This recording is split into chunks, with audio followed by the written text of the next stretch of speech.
अस्सलाम वालेकुम। मेरा नाम ज़ीशान उस्मानी है। आप अलनाफ़े के ऊपर मेरा फाउंडेशंस ऑफ एआई का कोर्स ले रहे हैं। हम बात कर रहे थे हिस्ट्री ऑफ एआई के ऊपर।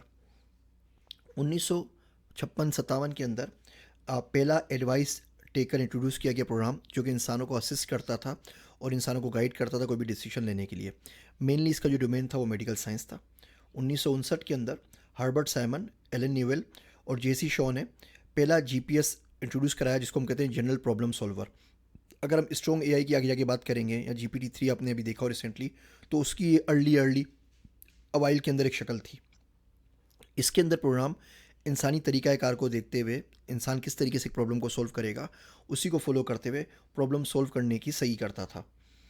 1959 के अंदर हर्बर्ट गार्लेंटर ने ज्योमेट्री थ्योरम प्रूवर के नाम से एआई का प्रोग्राम बनाया जो कि ज्योमेट्री के जो थ्योरम्स होते हैं उसको प्रूव किया करता था एआई की मदद से।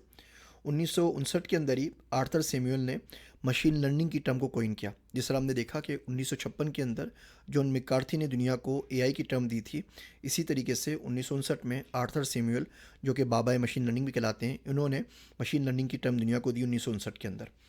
1960 के अंदर जॉन मैकार्थी ने एआई लैब बनाई स्टैनफोर्ड यूनिवर्सिटी के अंदर। 1966 के अंदर automatic language processing advisory committee थी अमेरिका की। ये इसलिए बनाई गई थी कि रशियन से इंग्लिश लैंग्वेज में ट्रांसलेशन कर सकें डिफेंस पर्पस के लिए।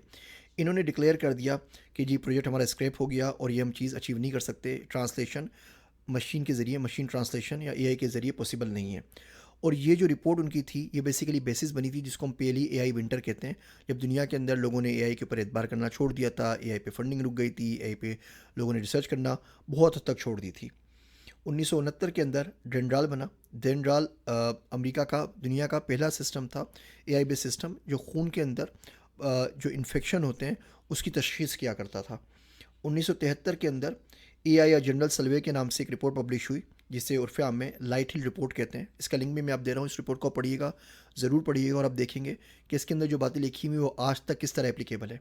ये रिपोर्ट बनी और इस रिपोर्ट ने एआई की दुनिया को तहस नहस कर दिया। इसके बाद एआई में तमाम फंडिंग रुक गई, एआई के अंदर प्रोग्राम्स नहीं बनाए जाने लगे, रिसर्च ग्रांट्स रुक गई, पीएचडीज रुक गए और लोगों ने यकसर एआई को भुला दिया।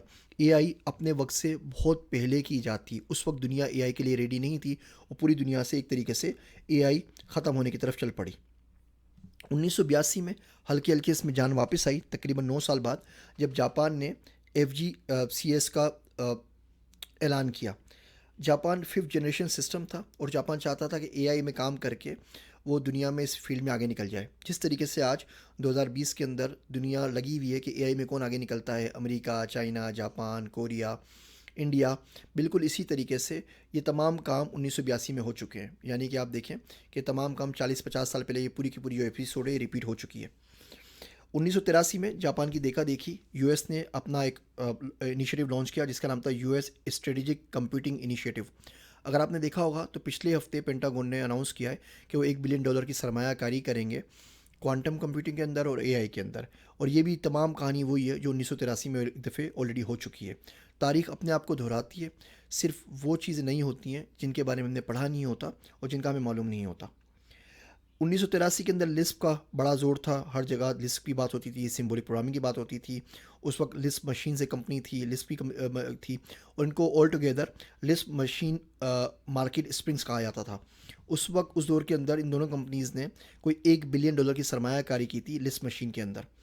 1987 तक पहुँचते पहुँचते लिस्प मशीन को मेंटेन करना बड़ा मसला बन गया और उसका जो फ़ायदा था इतना ज़्यादा नहीं था और लोगों को उसमें इंटरेस्ट ख़त्म होने लगा और यहाँ से एआई की सेकेंड विंटर की इब्तिदा हुई। लोगों का ट्रस्ट जो पहले ख़त्म हो गया था, फिर वो हल्के हल्के जापान और यूएस के इनिशिएटिव्स के बाद बढ़ना शुरू हुआ था, एक बाद वो फिर रॉक बॉटम में चला गया, बिल्कुल लोगों का वो ख़त्म होना शुरू हो गया।